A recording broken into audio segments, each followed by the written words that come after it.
नमस्ते। Government college Deoli के YouTube channel में आपका स्वागत है। मैं आशा नागर।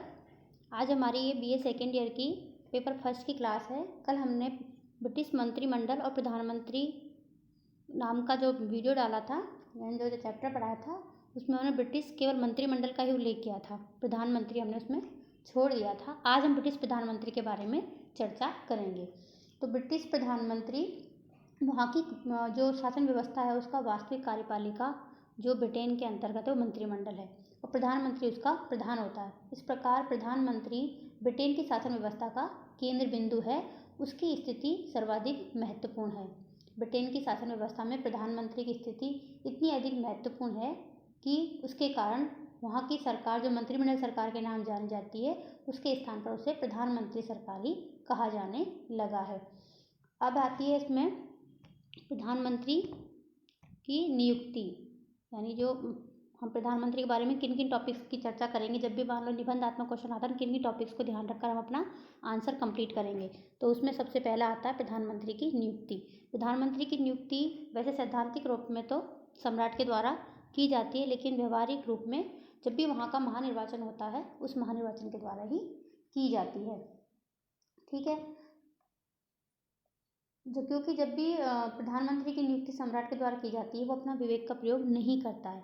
कभी कभार करता भी था, लेकिन बाद में वो नहीं होता है, क्योंकि वहाँ पर एक परंपरा को अपना लिया गया 1963 के बाद कि महानिर्वाचन के बाद और उसके बाद जब कभी दलीय नेता का पद रिक्त होता है, तब लोक सदन के दलीय सदस्यों के द्वारा अपना नेता चुनने का कार्य किया जाएगा। इस प्रकार दोनों प्रमुख राजनीतिक दलों द्वारा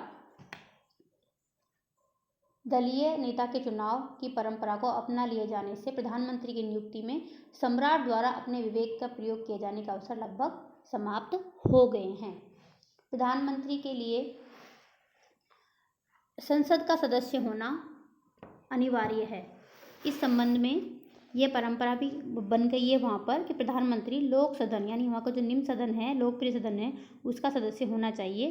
राज्यसभा से प्रधानमंत्री नहीं होना चाहिए। अब है प्रधानमंत्री पद की अनौपचारिकता। इसका मतलब यह है कि वहाँ का प्रधानमंत्री पद है वो संविधान में दिया हुआ नहीं है, मतलब वो पद औपचारिक पद नहीं है, उसका कोई कानूनी आधार नहीं है, ये एक अनौपचारिक पद है। प्रधानमंत्री पद की स्थापना किसी संसदीय कानून के आधार पर नहीं हुई है, बल्कि ये स्वतः ही विकसित हुआ है। इसकी हम कहानी देखेंगे कैसे कैसे इसका विकास हुआ है। जब सम्राट जॉर्ज प्रथम ने कैबिनेट की बैठकों में सम्मिलित होना बंद कर दिया था, तो कैबिनेट की अध्यक्षता के लिए पदाधिकारी की आवश्यकता अनुभव की गई। यह पदाधिकारी कैबिनेट का प्रधान ही हो सकता था और इसी से प्रधानमंत्री पद का उदय हुआ। 1721 में नियुक्त वालपोल ब्रिटेन का प्रथम प्रधानमंत्री था। इस पद का सर्वप्रथम उल्लेख 1878 में हुआ, जबकि बीकंसफील्ड ने बर्लिन संधि पर जब हस्ताक्षर किए थे, तो अपने हस्ताक्षर के नीचे लिखा था उन्होंने राजकीय कोष का प्रथम लॉर्ड इंग्लैंड का प्रधानमंत्री, जिससे कि विदेशी जो लोग हैं वो समझ जाएंगे हस्ताक्षरकर्ता किस पद पर था। बाद में सन 1906 में उसका स्थान निर्धारित करते हुए उसे यॉर्क के आर्कशिप के बाद राज्य का चौथा नागरिक माना जाता है। यानी कि जो पद का क्रम निर्धारित किया जाता है कि फर्स्ट पर कौन होता है, सेकंड पर कौन होता है, तो उसको प्रधानमंत्री को चौथा नागरिक माना गया था। जिस प्रकार ब्रिटेन के अंतर्गत प्रधानमंत्री पद का कोई कानूनी आधार नहीं, उसी प्रकार उसकी शक्तियों का भी कोई कानूनी आधार नहीं है, क्योंकि जैसे उसकी जो स्थिति है उसी आधार पर उसके कार्य वहाँ पर वो करता है। अब आते हैं इसके कार्य, प्रधानमंत्री के कार्य और उसकी शक्तियाँ, यानी क्या क्या वो कार्य करता है। जैसे स्लाइड में दिया हुआ है कि प्रधानमंत्री मंत्रिमंडल का निर्माण करता है, उसका संचालन करता है, उसका अंत भी करता है, शासन पर नियंत्रण रखता है, परराष्ट्र के जो संबंध होते हैं विदेशी संबंधों का संचालन करता है, वहाँ का जो लोकप्रिय सदन है उसका नेतृत्व करता है, मंत्रिमंडल व सम्राट के बीच में जो बातचीत होती है उसकी वो कड़ी होता है, अंतर्राष्ट्रीय जितने भी सम्मेलन होते हैं उनका वो प्रतिनिधित्व करता है, राष्ट्रमंडलीय देशों का जो कॉमनवेल्थ के सदस्य देश हैं उनके बीच में संपर्क स्थापित करता है। ये सारे कार्य हमें इसमें लिखने होंगे, जिनकी हम शॉर्ट में विस्तार से चर्चा करेंगे। तो पहला कार्य है निर्माण करना, यानी कि जो मंत्रिमंडल होता है जिसका ये प्रमुख होता है, जिसका हेड होता है, उस मंत्रिमंडल का निर्माण प्रधानमंत्री ही करता है। कानूनी शब्दावली के अनुसार तो मंत्रिमंडल के सदस्यों की नियुक्ति प्रधानमंत्री के परामर्श से सम्राट द्वारा की जाती है, किंतु वास्तविकता का जहाँ तक संबंध है उसके अनुसार मंत्रियों की नियुक्ति में सम्राट का कोई हाथ नहीं होता है। क्यों? क्योंकि प्रधानमंत्री जिन व्यक्तियों को चाहता है या जिन व्यक्तियों को नियुक्ति उसमें मंत्रिमंडल में लेना चाहता है उनकी वो सिफारिश कर देता है और सम्राट उसको स्वीकार कर लेता है।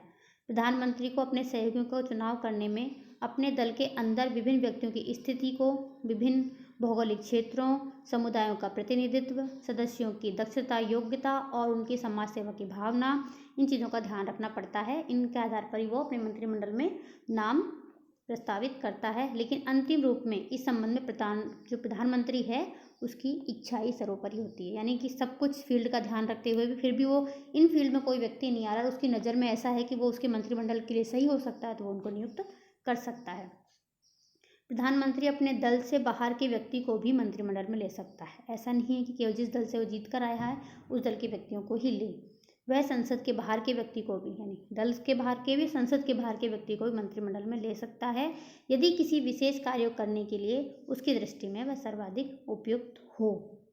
ठीक है, यानी कि प्रधानमंत्री के ऊपर कोई इस प्रकार के दबाव नहीं है, कोई कानूनी बंधन नहीं है, कोई नियम नहीं है कि किन किन व्यक्तियों को उसमें ले, किन को नहीं ले। ठीक है, इसी के साथ ही वो क्या करता है, मंत्रिमंडल के अंतर्गत उनकी नियुक्ति करता है और उनके बीच में विभागों का वितरण करता है। ठीक है, प्रधानमंत्री जो निर्णय करता है सामान्यतः उसे अस्वीकार नहीं किया जाता, क्योंकि पद अस्वीकृत, यानी प्रधानमंत्री जिस व्यक्ति को जो पद देना चाहता है वो उसको अस्वीकार नहीं करता। अगर अस्वीकार कर भी देता है तो उसकी जो हमेशा के लिए उसको उस पद से या मंत्री पद से वंचित किया जा सकता है, जिसके कारण उसका राजनीतिक जीवन भी समाप्त हो सकता है। और दूसरा कार्य है मंत्रिमंडल का कार्य संचालन। देखो होता क्या है मंत्रिमंडल का कार्य संचालन। ये कार्य मंत्रिमंडल नियुक्ति हो गई, उनके बीच में कार्यों का विभाजन हो गया, अब आता है कार्य संचालन। प्रधानमंत्री मंत्रिमंडल का निर्माण करता है, उसकी कार्यों का संचालन भी करता है। संचालन में क्या क्या काम आएंगे, मंत्रिमंडल की जब भी बैठकें होती हैं उनका सभापति प्रधानमंत्री करता है। मंत्रिमंडल की कार्यविधि का निर्धारण भी वही करता है। व्यवहारिक रूप से प्रत्येक मंत्री किसी मुख्य प्रस्ताव को प्रस्तुत करने से पहले प्रधानमंत्री की राय अवश्य लेते हैं और यह बात उसे मंत्रिमंडल का पथ प्रदर्शक बना देती है। यानी मंत्रिमंडल का कोई भी काम होता है उसको राय ली जाती है, परामर्श के आधार पर ही किया जाता है। मंत्रिमंडल का निर्माण, नीति निर्धारण में प्रधानमंत्री का सर्वोपरि हाथ रहता है। ठीक है, अगला कार्य है मंत्रिमंडल का अंत भी कर सकता है सॉरी, यानी जिसको बना सकता है उसको वो खत्म भी कर सकता है। कानूनी तौर पर मंत्रियों को पद से हटाने का अधिकार तो सम्राट के पास है, ये सम्राट का विशेष अधिकार होता है। लेकिन व्यवहार में परंपरा बन गई है वहाँ पर कि इस अधिकार का प्रयोग सम्राट प्रधानमंत्री की मंत्रणा पर ही करेगा।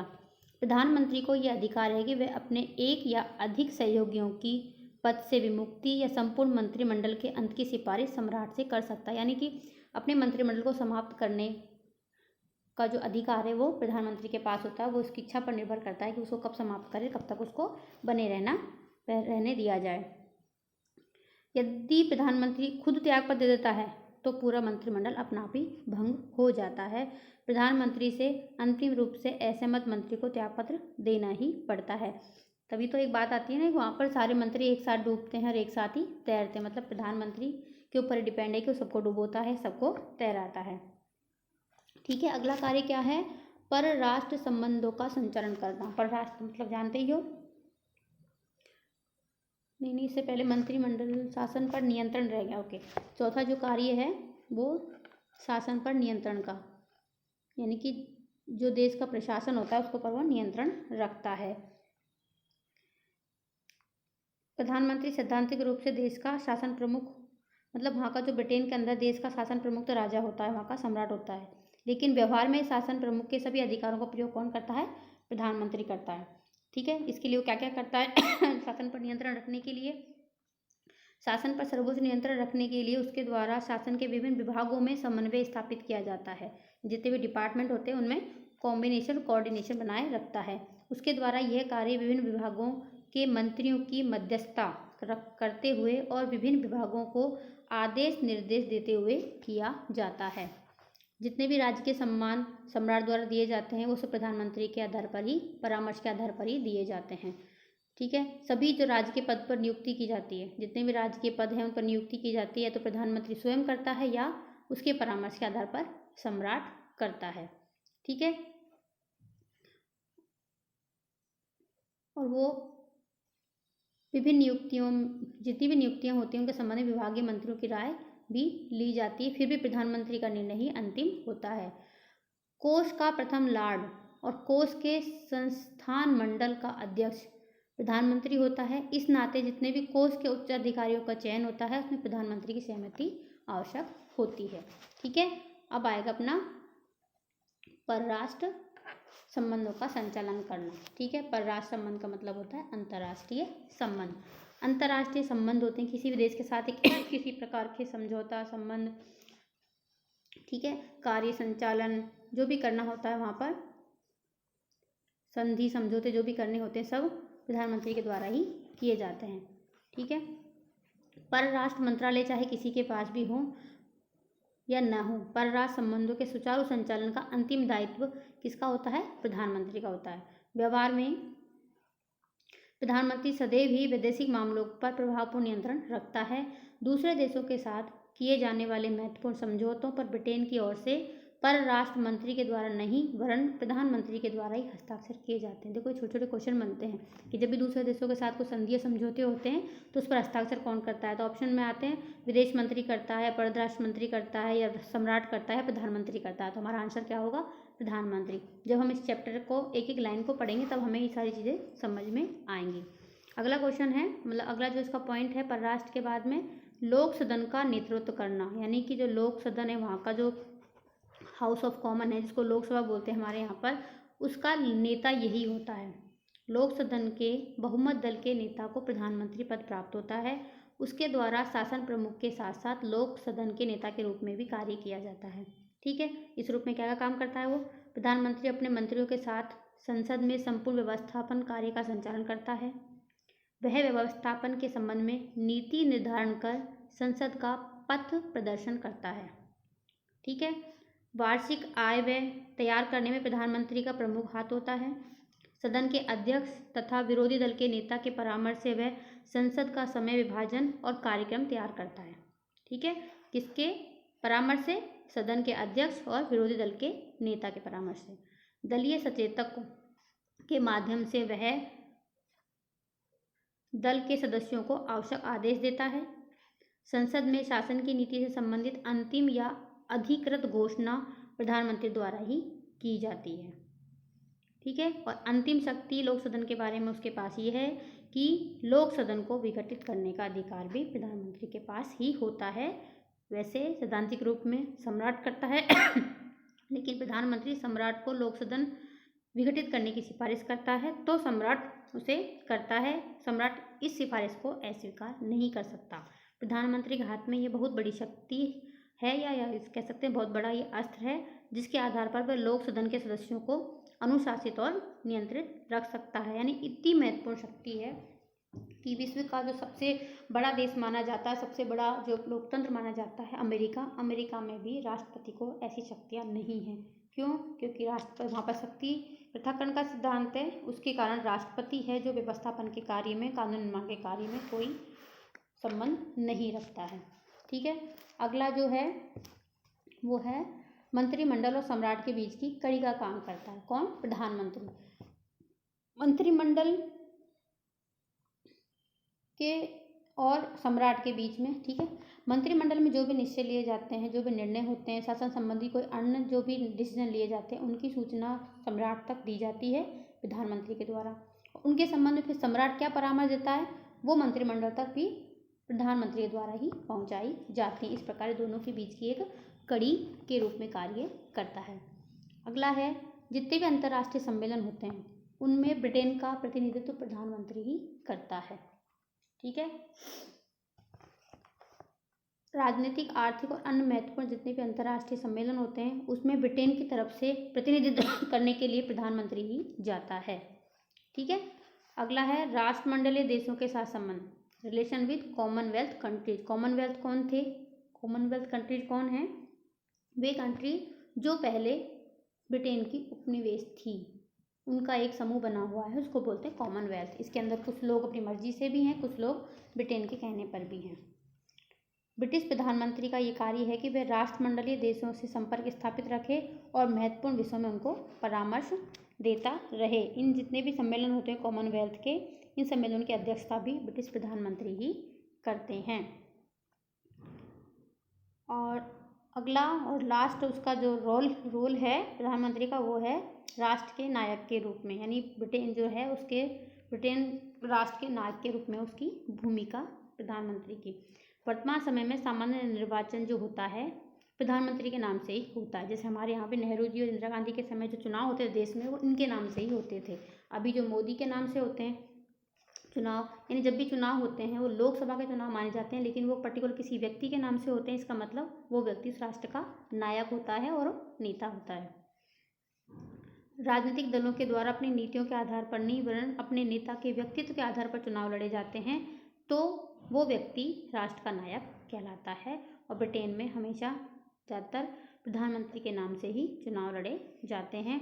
जैसा कि 1945 का आम चुनाव अनुदार दल के द्वारा चर्चिल के नाम पर लड़ा गया था, और अनुदार दल का उस समय नारा था, उसको युद्ध का अधूरा काम पूरा करने दो, help him to finish the job. ठीक है, यानी कि जो वहाँ का मतदाता है वो जो ढुलमुल मतदाता होते हैं वो परिणाम निश्चित करते हैं। वे न तो किसी दल का समर्थन करते हैं, न किसी नीति का समर्थन करते हैं, वो केवल एक नेता का समर्थन करते हैं। उस नेता के समर्थन के बेस पे वो उनको वोट देते हैं। इस प्रकार हमारा जो ये टॉपिक है प्रधानमंत्री वाला, ये एक तरह से पूरा हो गया है। अब इनको याद करने का सरल तरीका ये है कि जो हम भारत का जो संविधान में प्रधानमंत्री की स्थिति पढ़ते हैं, उसके कार्य पढ़ते हैं, उस कार्य के आधार पर ही मतलब उनको इनको दोनों को हम एक साथ मिलाकर भी याद कर सकते हैं। इस प्रकार ये टॉपिक आज अपना पूरा हो गया। थैंक यू, धन्यवाद।